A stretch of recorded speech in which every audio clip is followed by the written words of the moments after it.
Captain America 4 Brave New World est désormais sorti. Et comme tout bon film du Marvel Cinematic Universe, la fin du film et sa scène post-générique nous préparent pour l'avenir. Après vous avoir expliqué et analysé le contenu du film dans la dernière vidéo, que ce soit sur l'évolution de Sam en tant que nouveau Captain, l'impact du Red Hulk et ses comics d'origine, le lore adapté de l'histoire de Hulk comme Samuel Stearns, une vidéo que je vous invite à voir, aujourd'hui nous allons rentrer dans le dur et commencer à émettre les premières grandes théories en lien avec ce que nous amène la fin de Captain America 4. Bien évidemment, je vous préviens, mais on va devoir spoil le film pour en parler. Donc si vous ne l'avez pas encore vu, je vous conseille de le faire avant. Pour les autres, si vous êtes prêts, je vous propose que nous ne perdions pas plus de temps avec cette introduction. Car le premier teasing de Avengers Doomsday est là. Et vous allez voir que Marvel en révèle bien plus que l'on pourrait le penser. Allez, on y va.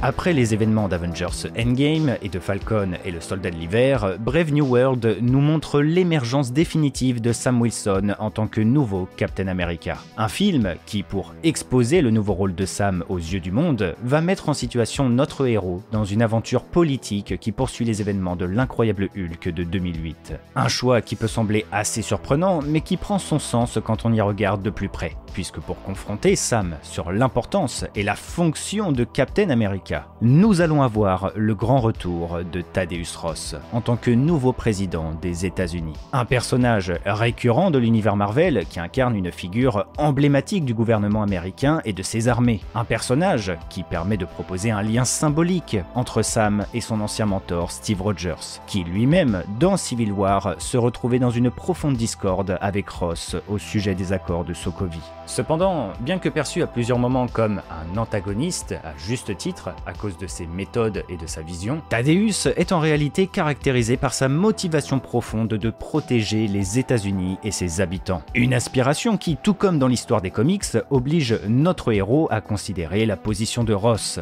Et face au changement et malgré des divergences, Sam et Ross finiront d'accord sur un point en particulier. Les Avengers doivent être reformés. C'est à la fin du film, quand Wilson retrouve à l'hôpital son partenaire Joaquin Torres, après avoir frôlé un conflit international à cause d'une terrible machination, que sa décision va s'opérer. Le monde a besoin des Avengers. Bien que nous puissions nous en douter, ça y est, Marvel l'a enfin officialisé. Sam va assumer l'initiative de recréer une nouvelle équipe. Et accessoirement, prendre assez logiquement le rôle de leader naturel, un peu de la même manière que Tony ou Steve à leur époque. Le personnage de Sam est désormais fort en termes de symbolique. De par son arrivée dans Captain America Winter Soldier, et donc son évolution de près de 11 années dans le MCU, où il a été un Avengers aux côtés des anciens, où il a vécu les plus grands événements comme l'arrivée de Thanos et le blip, ou encore son nouveau rôle de Captain America avec la bénédiction de Steve. Sam est aujourd'hui le candidat idéal pour endosser une telle initiative. Il symbolise le lien entre les anciens et les futurs nouveaux Avengers. Son rôle de Captain America le pousse à être médiatisé et à la vue du monde entier, mais aussi de pouvoir s'entretenir avec les plus grands acteurs mondiaux. C'est pourquoi le président voulait s'entretenir avec lui quant à l'avenir. Maintenant, une question majeure intervient. Qui seront les prochains Avengers ? Comment tout cela va s'opérer? Est-ce qu'on aura une véritable équipe dès le début du film Avengers Doomsday? Eh bien, c'est précisément là où nous devons amener la scène post-générique de Captain America 4. La présence accrue de Thaddeus Ross dans le film, avec toute l'implication personnelle qui va avec, nécessitait le retour des éléments forts de son histoire. Et de la même manière que dans les comics, nous avons donc vécu dans Brave New World la réintroduction de l'un des plus grands acteurs de son lore, Samuel Stearns, plus connu sur papier sous le nom du Leader. Un biologiste dans le MCU, qui a rapidement été mêlé à la science des radiations gamma, en voulant apporter son aide à Bruce Banner par rapport à son alter ego Hulk, avant d'être carrément obligé de transformer Emil Blonsky en abomination. Une expérience qui va découler sur un accident, car Stearns, blessé à la tête à cause de Blonsky, va recevoir par inadvertance le sang de Banner sur le crâne. Un imprévu qui va totalement modifier le physique du biologiste, en plus d'amplifier drastiquement ses capacités intellectuelles. Après les événements du film et sa semi-défaite, étant donné qu'il a tout de même réussi à faire tomber Ross, Stearns va finir emprisonné dans la prison hautement sécurisée du Raft. Et la scène post-générique du film nous montre Sam en train de lui rendre visite. Depuis sa cellule, face à Sam, Stearns affirme que la situation est plutôt amusante. Une allégation que Wilson ne partage pas du tout, au vu des nombreux morts causés par la machination du leader. Mais bien qu'il ne partage pas le même sens de l'humour, Stearns affirme qu'il partage en revanche le même monde.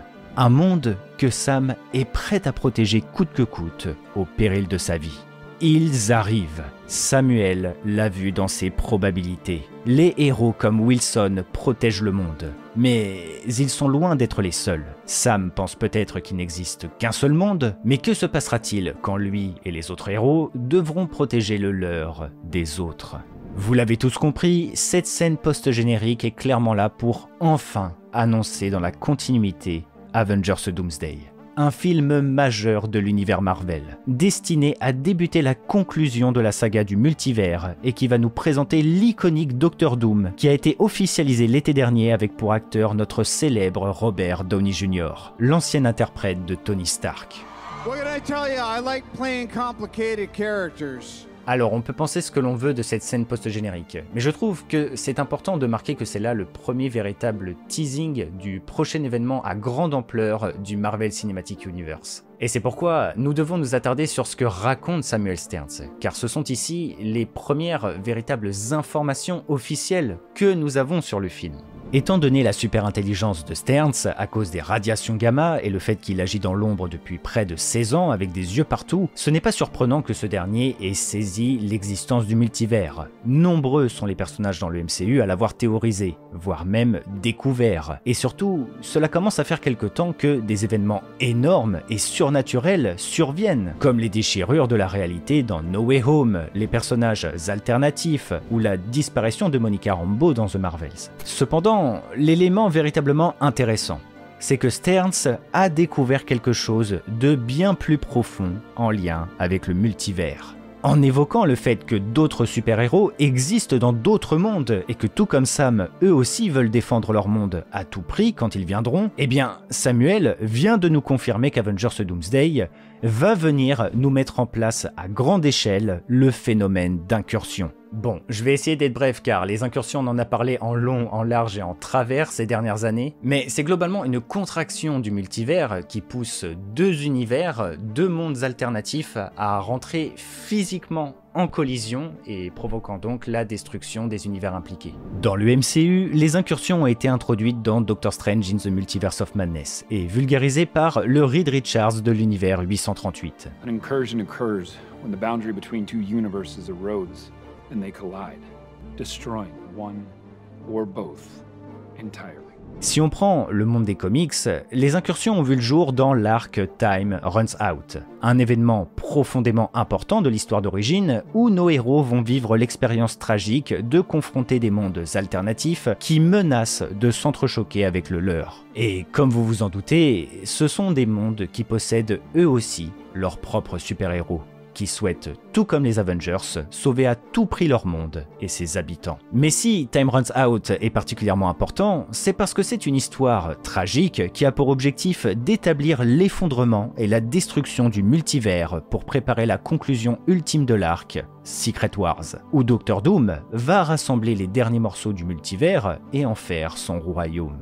Time Runs Out, c'est une véritable situation d'urgence, où les héros, en l'espace de quelques heures, devront trouver le moyen et le courage de sauver leur monde face à un autre. Une situation désespérante qui va se répéter encore et encore, jusqu'à ce que tous les univers tombent comme des dominos, mettant fin au multivers. En vrai, je ne vais pas vous mentir que cela fait un petit quelque chose de se dire que ça y est, après toutes ces années à vous embêter avec Time Runs Out, l'adaptation arrive enfin. Samuel nous confirme de par ses dires la situation tragique dont nous allons faire face et qui caractérise complètement Time Runs Out. Des héros qui souhaitent tout simplement protéger leur monde, mais qui se retrouvent dans une situation dramatique malgré eux, parce que les incursions les obligent à se confronter. Mais plus que ça, il précise aussi qu'il ne sera pas question d'un seul monde. Dans un concept d'adaptation, Marvel aurait pu se servir d'une seule incursion avec un autre univers pour un film, et c'est toujours possible, mais Stearns précise bien « from the others ». Il parle bien de protéger le monde des autres.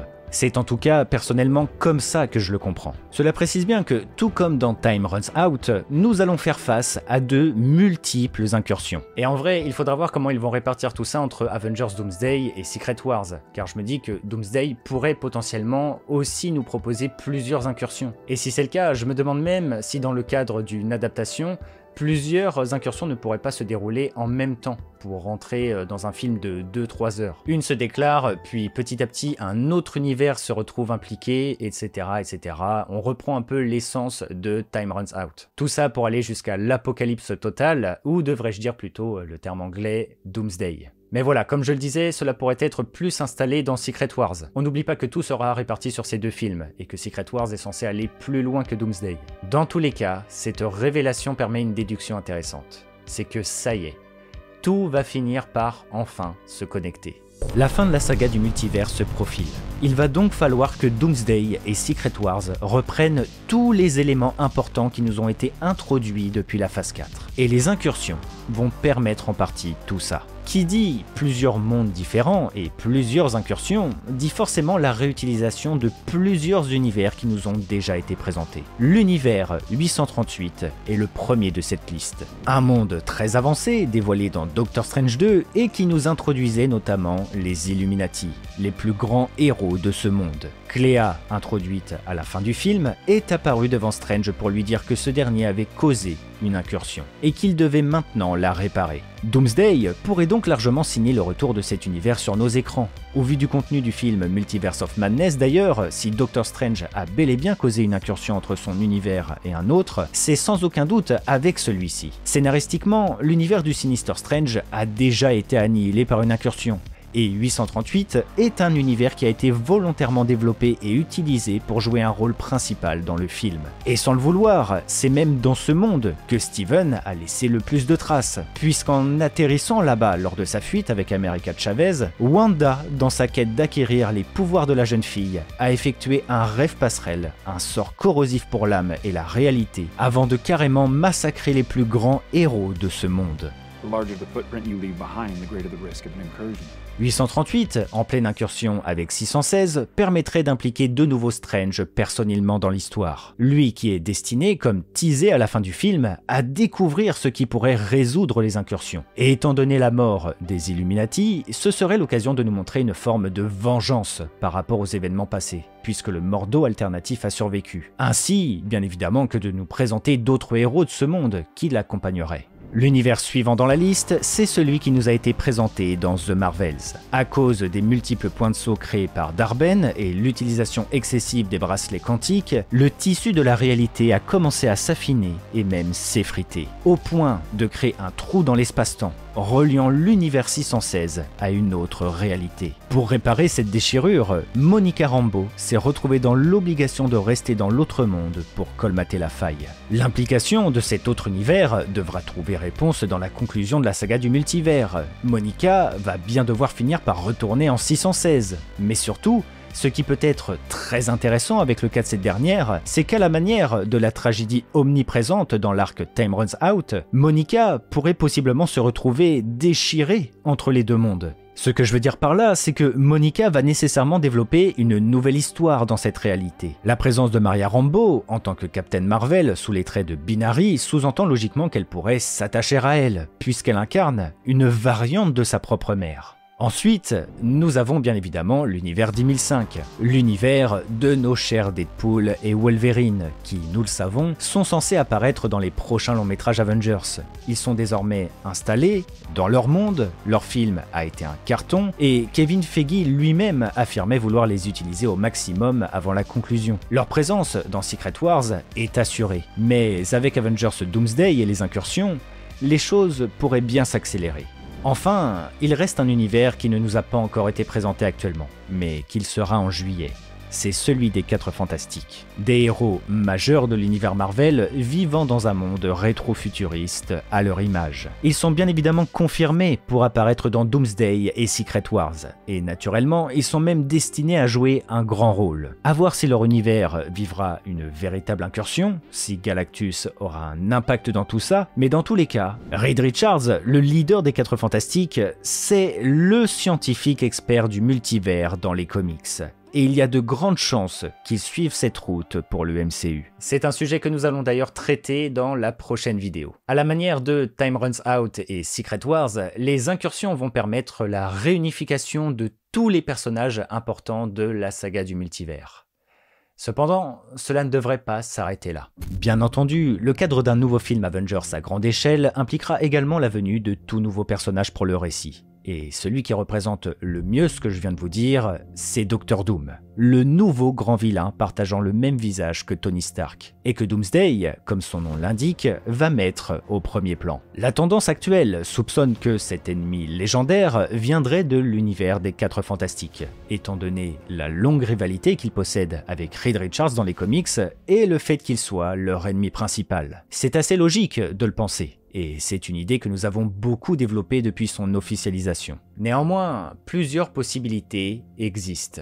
Avec le phénomène d'incursion et les prémices d'une guerre multiverselle, comme nous le racontait Celui qui demeure, d'autres univers complètement inédits pourraient également faire leur apparition. Doctor Doom pourrait par exemple avoir un univers qui lui est propre, et tout comme les 4 Fantastiques, à son image, et où il en est même la figure emblématique. Nous avons des personnages et des acteurs qui sont attendus pour jouer un rôle dans cette conclusion. Plusieurs rumeurs de l'époque parlaient du retour des anciens Spider-Man revenus dans No Way Home. Il y a le Ghost Rider, un héros convoité par les fans depuis de nombreuses années, et nous avons même des entités qui ont été officiellement confirmées, comme Chris Evans qui fait son grand retour pour jouer un variant de Captain America. Ces nouveaux univers, ces nouveaux héros vont permettre aux nôtres de se confronter eux-mêmes via le prisme du multivers. Mais surtout, cela permettra l'émergence, au sein de tout ce chaos, d'un homme capable d'apporter l'ordre.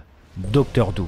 Contrairement à beaucoup de vilains, Fatalis n'est pas connu comme un envahisseur possédant une grande armée.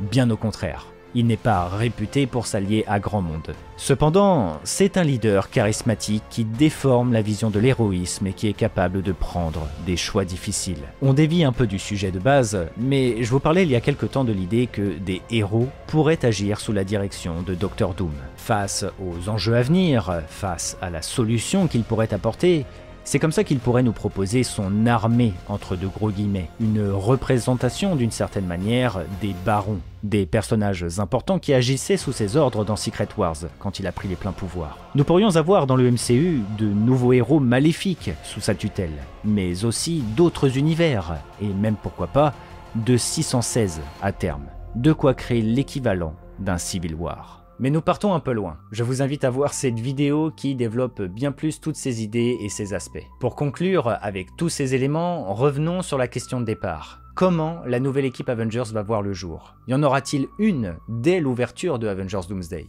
Eh bien, comme le prévient Samuel Sterns, les incursions arrivent, mais techniquement, elles ne sont pas encore là. Doomsday devrait donc très logiquement nous proposer une ellipse où Sam aurait déjà formé une première équipe d'Avengers. En fait, contrairement au tout premier film Avengers, qui est bâti sur la construction d'une équipe avec des héros qui se découvrent et ne se connaissent pas encore, Doomsday, quant à lui, possède principalement d'autres enjeux.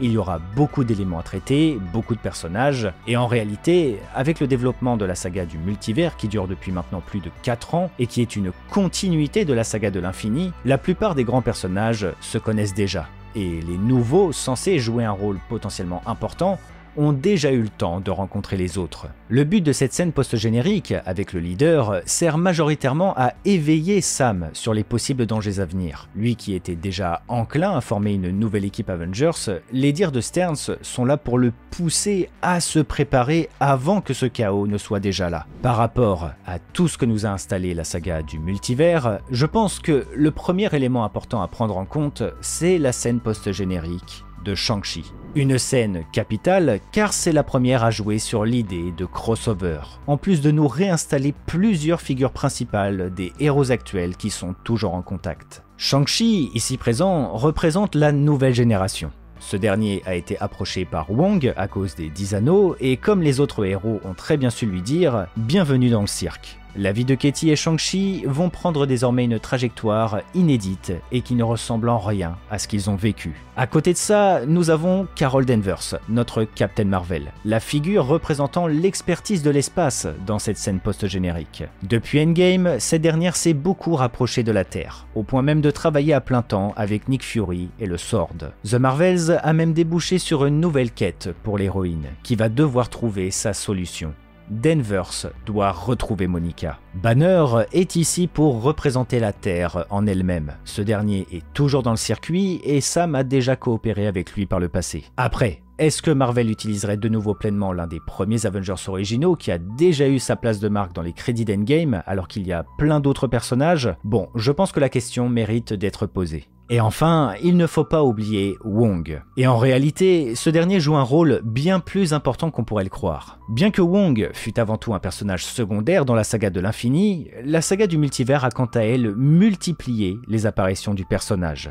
Et en solo. Wong est l'actuel sorcier suprême des arts mystiques, des sorciers qui ont pour rôle de défendre la Terre contre des menaces externes à cette dernière. Et ce que cela veut dire, c'est que Wong incarne le représentant et le responsable de cette défense. Un rôle très important qui l'oblige à avoir une présence accrue au sein de l'univers, et donc des projets, et qui permet, à côté de ça, de laisser notre iconique Doctor Strange en électron libre qui trace son propre chemin. Additionné à tout ça, il faut également mentionner Ant-Man, accompagné de la guêpe. Scott Lang connaît très bien Sam d'ailleurs. Ils se sont affrontés dans le premier film du héros, et c'est via cette interaction que Sam l'avait ramené dans Civil War. Bien que Kang ne soit plus principal, Scott était destiné à devenir une figure importante pour les prochains crossovers. Il a vu le danger et appris l'existence du multivers. Avengers Doomsday et la nouvelle équipe pourraient permettre de continuer tout ça. Mais pourquoi ces héros pour une potentielle équipe dès le début du film? Eh bien, parce que le reste des personnages ont plus de chances de se réunir par la suite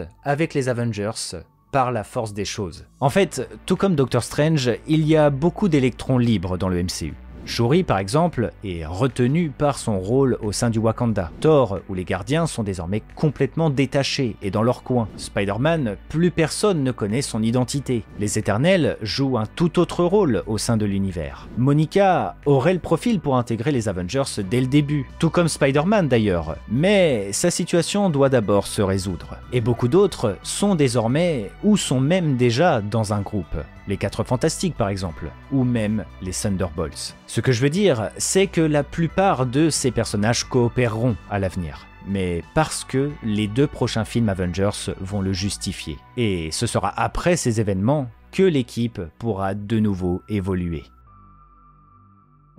C'est désormais à vous de me dire ce que vous en pensez. Quel héros d'après vous pourrait faire partie de la nouvelle équipe des Avengers? Qu'avez-vous pensé de ce premier teasing de Doomsday? Dites-moi tout ça en commentaire, je suis très curieux de vous lire. J'espère de tout cœur que cette vidéo vous a plu. Un très grand merci de l'avoir regardé jusqu'au bout. N'oubliez pas de laisser un petit pouce bleu qui soutient énormément et n'hésitez pas à vous abonner à la chaîne pour ne pas louper les prochaines vidéos. Les amis, c'était Argorok, allez, je vous dis à très bientôt.